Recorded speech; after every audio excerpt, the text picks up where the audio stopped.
Trailer teetering on a bridge over the Tampa bypass canal. The tractor with the driver inside plunged over the edge. Unfortunately, the truck driver was killed. We've learned he was from Mississippi. That wreck closed I-75 southbound near Fowler for several hours. And as Fox 13's Lloyd Sowers shows us tonight, first responders had to actually deal with all of this at the height of the storm.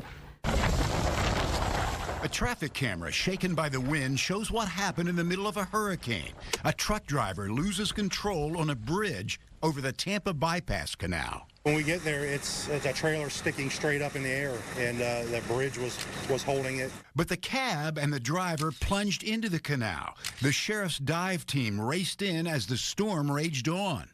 We got called out 3 o'clock in the morning. A semi-truck drove over the guardrail right here into the bypass canal.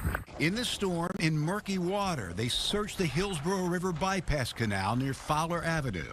Heavy winds, heavy rain making it really difficult for our boats down in the water. Sadly, when they did find the cab, the damage was heavy. The driver was dead, and the body was left inside as they used 3 heavy wreckers to lift that 17,000-pound Freightliner tractor out of the canal. We get them rolled over every day, but hanging off a bridge like this, you don't see it very often.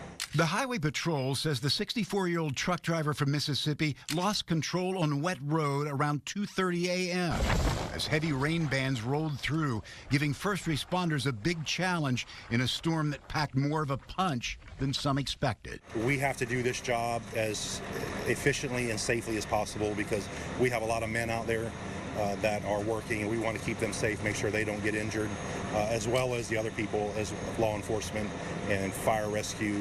I-75 finally reopened around 9:30 a.m. It was a 7-hour job to get that truck and get traffic moving again.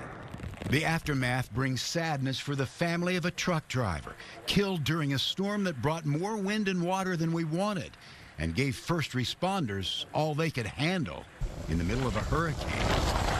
In Tampa, Lloyd Sowers, Fox 13 News.